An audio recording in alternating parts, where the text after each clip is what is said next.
আকাশের অবস্থাও তো তেমন ভালো ঠেকছে না। বাবা, হঠাৎ এত জোরে বাতাস, আমাদের নৌকাটা না উল্টে যায়। না মা, কিচ্ছু হবে না, তুই ভয় পাস না।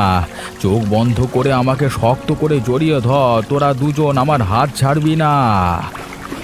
আকাশটা কেমন অদ্ভুত লাগছে বাবা, হঠাৎ এত তাড়াতাড়ি অন্ধকার হয়ে গেল, আমার মন যেন কেমন করছে। ভয় পেও না মা, ঝড়ের সময় এইভাবে হঠাৎ করে রং বদলায়, আবহাওয়া বদলায়, এতে ভয় পাওয়ার কোনো কারণ নেই। আপনি না থাকলে আজ যে আমাদের কি হতো বাবা? মা থাকলে আজ আমাদের বুকের কাছে টেনে নিয়ে বসে থাকতেন। হ্যাঁ হ্যাঁ, তোমাদের মা অনেক সাহসী ছিল, তোমরা চিন্তা করো না, আমি তো আছি। আমি তোমাদের শক্ত করে ধরে রাখবো, নিজের কিছু হয়ে গেলেও তোমাদের কিচ্ছু হতে দেব না। আপনি দয়া করে শক্ত করে ধরে বসুন, ঝড়ের কারণে নদীর ঢেউ ক্রমশ অনেক বাড়ছে। হে উপরওয়ালা, আমাদেরকে তুমি রক্ষা করো। আমার জানের বিনিময় হলেও তুমি আমার মেয়েদের জান ভিক্ষা দিও, সাহায্য করো।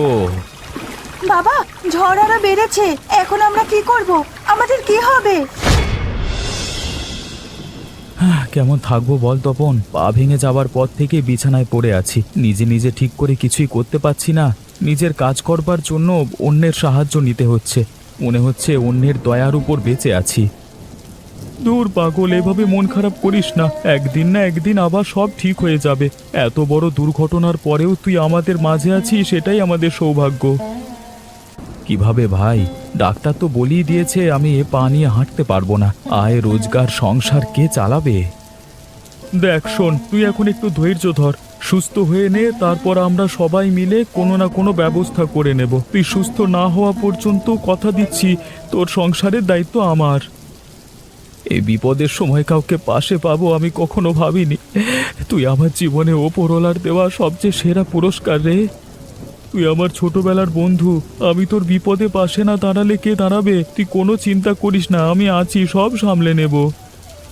ধন্যবাদ ভাই, আজকে তুই পাশে আছিস বলে মনে একটু সাহস পাচ্ছি। বন্ধুত্বে ধন্যবাদ দিতে হয় না, এখন তুই একটু বিশ্রাম কর, সন্ধে নেমে এলো, এখন আমিও বাড়ি ফিরি।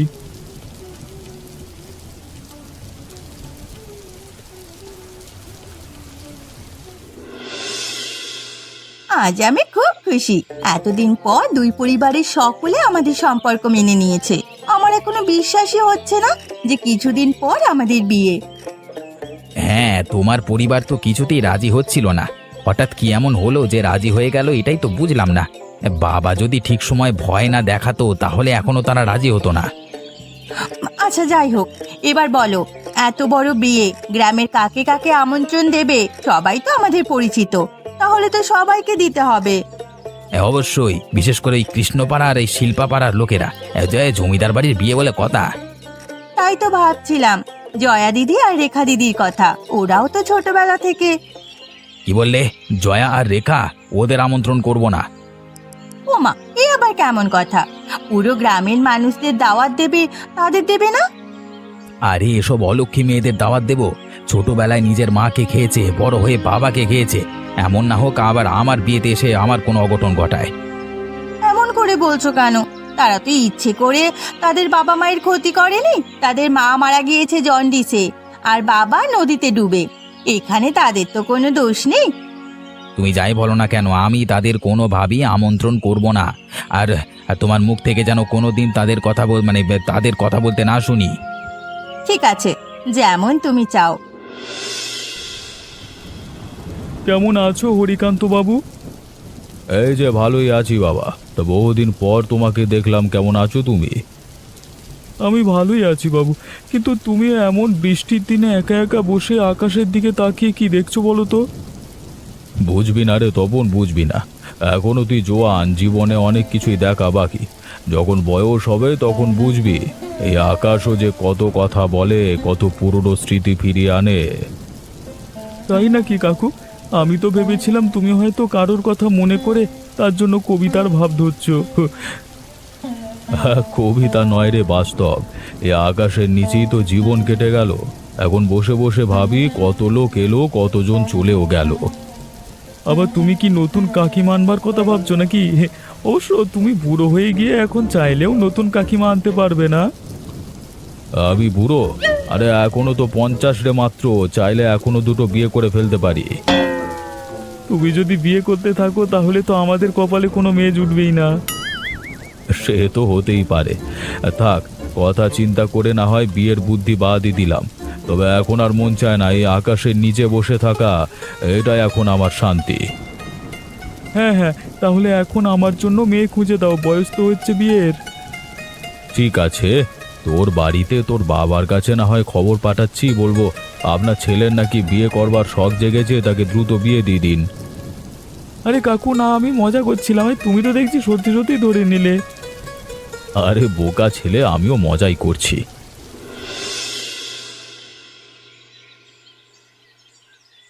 এই যে দেখছি আনন্দ দাদা, কেমন আছো দাদা? কেমন আছিস সেটা তোকে জানতে হবে না। তোর এত সাহস কি করে হয়? তুই আমাদেরকে না জানিয়ে এত বড় সিদ্ধান্ত নিলি কি করে? হ্যাঁ, আমি কি করেছি দাদা?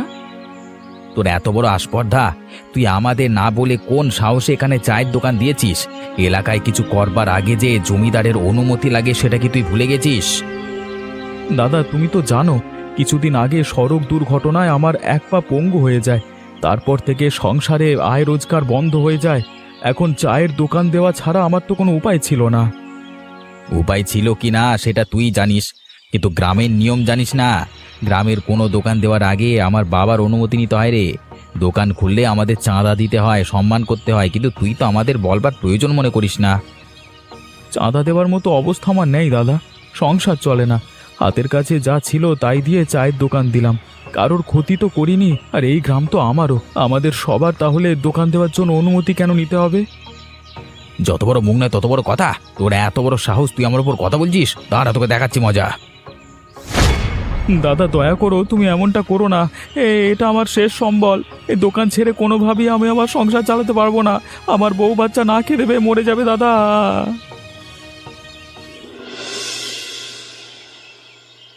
কি থেকে যে কি হয়ে গেল ভাই, এমনটা কখনো কল্পনাও করিনি। আনন্দের এমন নিষ্ঠুরতা, শিবিন তো কখনো কারো ক্ষতি করেনি। কারো ক্ষতি করতেই হবে না। জমিদারের ছেলে হয়ে তারা নিজেদের রাজা ভাবে, যা ইচ্ছে তাই করছে। অত্যাচার, হুমকি, গ্রামের মানুষ ভয়ে মুখ খুলতে পারে না। আমি তো আমার সব জমানো টাকা দিয়ে দোকানটা শুরু করেছিলাম, কিন্তু আমার সব শেষ হয়ে গেল। আমি জানি না আমার বউ বাচ্চার কি হবে। শান্ত হও, শান্ত হও, কোন এক ব্যবস্থা হয়ে যাবে। তারা গ্রামের জমিদার হয়েছে তো কি হয়েছে? জমিদার হলে কি গোটা গ্রাম ওদের বাপদাদার সম্পত্তি হয়ে গেল? এই গ্রাম আমাদের সবার, কারো একার না। ঠিক বলেছিস ভাই, ওদের জুলুম দিন দিন বেড়েই চলেছে। আমাদের উচিত একসঙ্গে রুখে দাঁড়ানো। কিন্তু প্রতিবাদ করলে পরে সেই প্রতিবাদী হয়ে যায় টার্গেট। এমন অন্যায়ের বিরুদ্ধে দাঁড়িয়ে শেষ পর্যন্ত সবাই নিজেই বিপদে পড়ে। আমি শুধু ওপরওয়ালার কাছে এতটুকুই চাই, আনন্দ যেন কখনোই শান্তি না পায়। যে কষ্টটা আমাকে দিয়েছে তার চেয়েও দ্বিগুণ যন্ত্রণা যেন তাকে তাকে সারা জীবন পোহাতে হয়। শান্ত হও ভাই, ওপরওয়ালা সব দেখেন, সে ঠিকই বিচার করবেন। মনে রেখো, উপরওয়ালা ছাড় দেন কিন্তু ছেড়ে দেন না। আনন্দ আর তার বাবার শাস্তি হবেই। ওদের পাপ ওদের ধ্বংস করবে। আনন্দ, তুমি এখানে কেন? এত রাতে এভাবে আসা ঠিক হয়নি। বাবা যদি দেখে ফেলেন তাহলে খুব বিপদ হয়ে যাবে। কি বলছো তুমি? কিসের এত ভয়? আর কাকে দেখলে বিপদ হবে? আমরা তো কিছুদিন পরে বিয়ে করতে যাচ্ছি, তবু এভাবে লুকিয়ে লুকিয়ে দেখা করতে হবে? বিয়ে এখনো হয়নি আনন্দ, আর বাবা মার সামনে আমি কিছুই গোপন করতে চাই না। তুমি যদি এভাবে হঠাৎ এসে পড়ো, পরিস্থিতি আরো খারাপ হয়ে যাবে। আরে বুঝেছি, এখনো তুমি তাদের কথাই ভাবছো। আমার কথা, আমার মান সম্মান কিছুই কি তোমার কাছে গুরুত্ব পায় না? তা ঠিক না আনন্দ, আমি শুধু চাই না যে আমাদের সম্পর্ককে কেউ ভুলভালভাবে দেখুক। আমি তোমাকে ভালোবাসি, কিন্তু বিয়ের আগে এভাবে রাতের বেলা দেখা করা উচিত না। শুধু বিয়েটা হোক, তারপর তুমি দেখবে। এখন তোমার সাথে দেখা করতে আমাকে যেভাবে অপেক্ষা করতে হচ্ছে, ঠিক এভাবেই তোমার বাবা মাকে অপেক্ষা করিয়ে ছাড়বো। এভাবে করে কেন বলছো? আচ্ছা বাদ দাও। তুমি আমাকে বলো, আমার কি তোমাকে দেখতে ইচ্ছে করতে পারে না? আচ্ছা ঠিক আছে, বুঝতে পেরেছি, কিন্তু তুমি বিকেলে আসলে তখন তো কোনো সমস্যা ছিল না।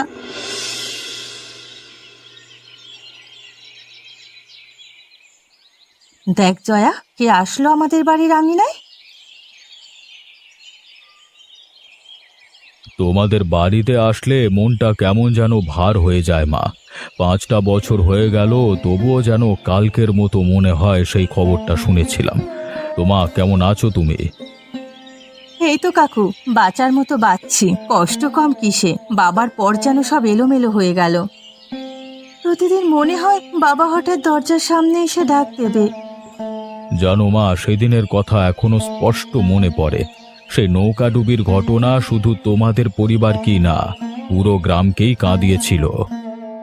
সেদিন আমাদের জীবনের কালরাত্রি ছিল, চোখের সামনে কি থেকে কি হয়ে গেল কিছুই বুঝলাম না। এখানে তোমাদের কারোরই কোনো দোষ ছিল না। সে বছর নৌকা দুর্ঘটনায় পানিতে ডুবে আরো অনেকেই মারা গেছে। এর কারণ কি কাকু? কি এমন হয়েছিল? সে বছর নৌকার মাঝিরা জমিদারের কাছে আবেদন করেছিল শহর থেকে নৌকা এনে দেওয়ার ব্যবস্থা করবার জন্য, কারণ সে সময় নদীতে চলাকালীন প্রতিটি নৌকার অবস্থা খুব খারাপ ছিল। তারপর জমিদার সাহেব কি বলেছেন?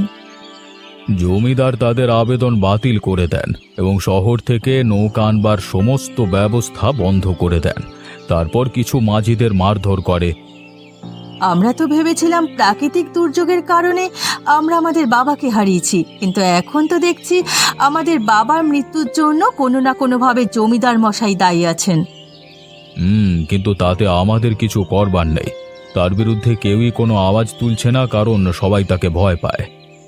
আশা করি একদিন না একদিন আমরা ন্যায় বিচার পাবই। যাই হোক, এসব কথা এখন আমরা বাদ দিই। কাকু, আপনি ঘরে এসে বসুন। না রে মা, আজকে বসবো না, আরেকদিন আসবো। ঠিক আছে মা, তোমরা নিজেদের খেয়াল রেখো, আমি এখন আসি।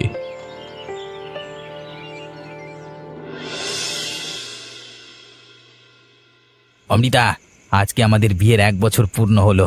মনে হচ্ছে যেন কালকেই তোমাকে প্রথম বউ করে এনেছি। কি সময় কেমন দ্রুত চলে যায়, তবে কিছু প্রশ্ন যেন সময়ের সাথেই ভারী হয়ে উঠেছে। বাচ্চার কথা বলছো? হ্যাঁ, মা প্রতিদিন কিছু না কিছু ইশারা করেন। প্রতিবেশীরাও কেমন একটা চোখে তাকায়, কেউ সরাসরি, কেউ ঘুরিয়ে কটাক্ষ করে। আমি জানি, আমি নিজেও শুনেছি, তবে আমার কাছে সবচেয়ে গুরুত্বপূর্ণ হলে তুমি। এখন যদি আমি এইসব না হয় আর কি, আমাদের তো কিছু করবার নেই। মাঝে মাঝে নিজেকে অপরাধী মনে হয়। সবাই যখন বলে এখনো মা হতে পারিনি, তখন নিজের শরীরকেই দোষ দিই। এটা শুধু তোমার বিষয় নয়, এটা আমাদের দুজনেরই জীবন, আর আমি জানি সবকিছু সঠিক সময় হবে। তুমি পাশে থাকো বলেই তো সাহস পাই। তুমি পাশে না থাকলে জানি না যে কি হতো। আমি সব সময় তোমার পাশে আছি। যদি কাগজে সন্তানদের নাম না থাকে, তাও আমাদের জীবন পূর্ণ। তবে আমি জানি আমাদের স্বপ্ন একদিন না একদিন পূরণ হবে। পৃথিবীতে কোনো ডাক্তারের অভাব, আমরা ভালো করে ডাক্তার দেখাবো, তুমি চিন্তা করো না। শুনেছি গ্রামে নাকি নতুন ডাক্তার এসেছে, আমরা চাইলে তার কাছে গিয়ে পরামর্শ নিতে পারি। ঠিক আছে, আমি খবর নিয়ে দেখছি। আজ আমি অনেক খুশি। আমার ছোট বোন ডাক্তারি পড়াশোনা করে অবশেষে গ্রামে ফিরেছে। শুধু তুমিই নয়, আমরা সকলেই অনেক খুশি। কিন্তু তুমি ধীরে ধীরেই সব করো, বেশি তাড়াহুড়ো করো না। ব্যথা পেলে আনন্দটাই মাটি হয়ে যাবে। যাই বলো না কেন, আজ আমার খুশির কোনো শেষ নেই। আজ আমি আমার বোনের সব পছন্দের খাবার রান্না করব, কোনো কিছুই বাদ দেব না। দিদি, কেমন আছো? তোমাকে দেখার জন্য আমার মন যে কেমন করছিল দীর্ঘ 1 বছর ধরে। তোমাকে দেখতে পেলাম, 1 বছর পরে দেখলাম তোমাকে। আমি তো ভালো আছি রে বোন, তুই কেমন আছিস? এত চিকন হয়ে গেছিস কেন? ঠিক করে খাওয়া দাওয়া করিস না বুঝি? কি আর বলি দিদি, পড়াশোনার চাপে আর সেখানে খাওয়া, আর তোমার হাতের স্বাদ ছিল না তাই না, তাই আর ঠিক মতো খাওয়া হতো না। এবার আমি তোমার হাতের মজার মজার রান্না খেয়ে আবার আগের মতো হয়ে যাব। আজ তুই আমার আর বাবার স্বপ্ন পূরণ করলি। আমার তোকে নিয়ে খুব গর্ব হচ্ছে। ধন্যবাদ তো তোমাকে দেওয়া উচিত দিদি। আজ আমি যেখানে আছি শুধুই তোমার আর বাবা মার জন্যই। তুমি কত কষ্ট করে বাবা মা মারা যাওয়ার পর আমাকে মানুষ করেছো, মানুষের বাড়ি কাজ করে আমাকে পড়িয়েছো। আরে পাগলি, তুই আমার ছোট বোন, আমি তোর জন্য করব না তো কার জন্য করব? তোকে পড়ানো ছিল আমার দায়িত্ব। এবার তাহলে তুমি আমাকে আমার দায়িত্ব পালন করতে দাও। এবার তোমাকে আর কষ্ট করতে হবে না। বাড়িতে থাকবে আর নিজের শরীরের যত্ন নেবে। যা করার এবার আমি করব, তুমি শুধু বসে বসে দেখবে। আমার একটা ছোট্ট অনুরোধ রাখবি বোন? অবশ্যই রাখবো, কেন রাখবো না। আমি চাই তুই গ্রামে গরিব দুঃখী মানুষদের বিনামূল্যে চিকিৎসা সেবা দিস। আমার আর কিছু চাওয়ার নেই। ঠিক আছে দিদি, তুমি যা চাইবে তাই হবে। শুনেছ, আমি মনে হয় আর বাঁচবো না, আমাকে তুমি ক্ষমা করে দিও। এসব কেন বলছো? তোমার কিচ্ছু হবে না, আমি আছি। তোমাকে যা করি হোক সুস্থ করে তুলবো। কেউ ডাক্তার ডাকো, আমার স্ত্রীর অবস্থা ভালো না, তাড়াতাড়ি ডাক্তারকে আসতে বলো।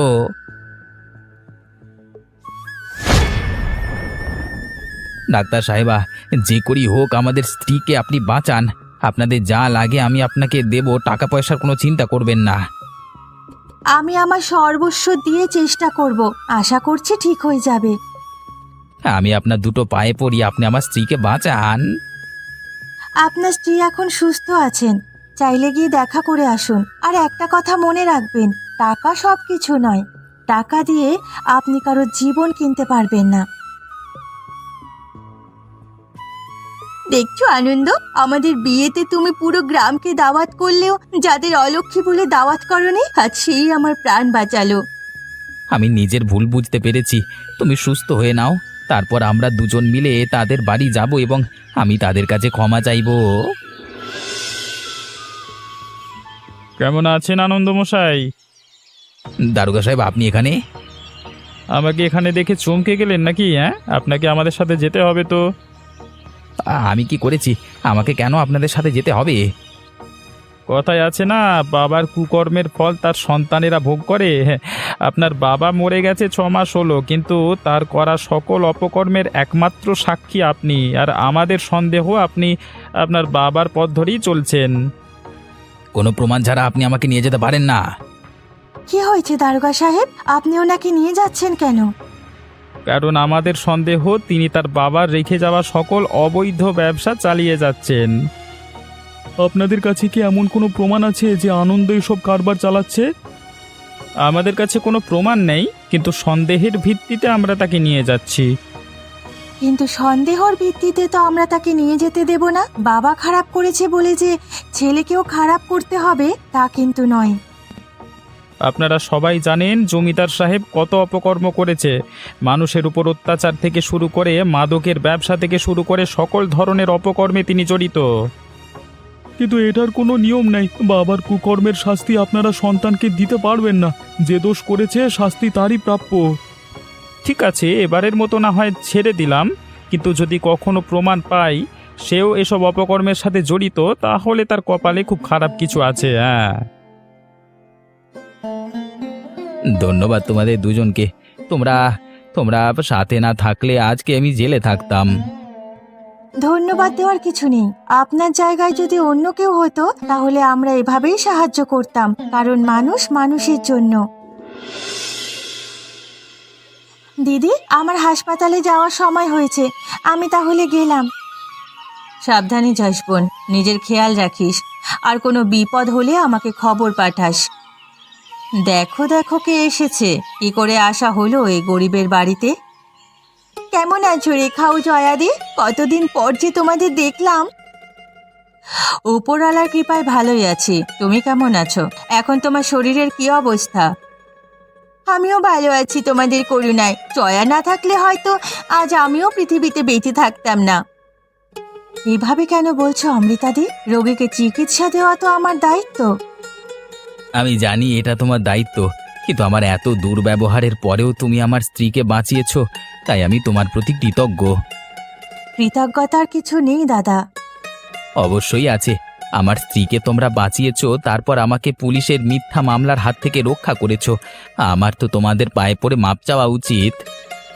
না দাদা, তুমি আমাদের বড় ভাইয়ের মতো, তুমি কেন আমাদের পায়ে ধরে মাপ চাইবে? আমি তোমাদের অনেক ভুল বুঝেছি। আমার বিয়েতে পুরো গ্রাম দাওয়াত পেলেও তোমাদের দুজনকে দাওয়াত দিইনি। আরে দাদা, সেটা তো আমরা ভুলেই গিয়েছি। তোমরা কিছু মনে না করলে আমি আর আনন্দ তোমাদের জন্য কাল খাওয়া দাওয়ার আয়োজন করতে চাই। না গো, কিছু করতে হবে না, তোমরা আমাদের বাড়ি এসেছো তাতেই আমরা খুশি। না না, তোমাদের আসতেই হবে, না হয় আমি মনে করব তোমরা আমাকে মাফ করনি। ঠিক আছে, তোমরা এত করে যখন বলছো, আমরা কাল অবশ্যই যাব। এমনই মজার মজার গল্প দেখতে আমাদের চ্যানেলকে সাবস্ক্রাইব করতে ভুলবেন না।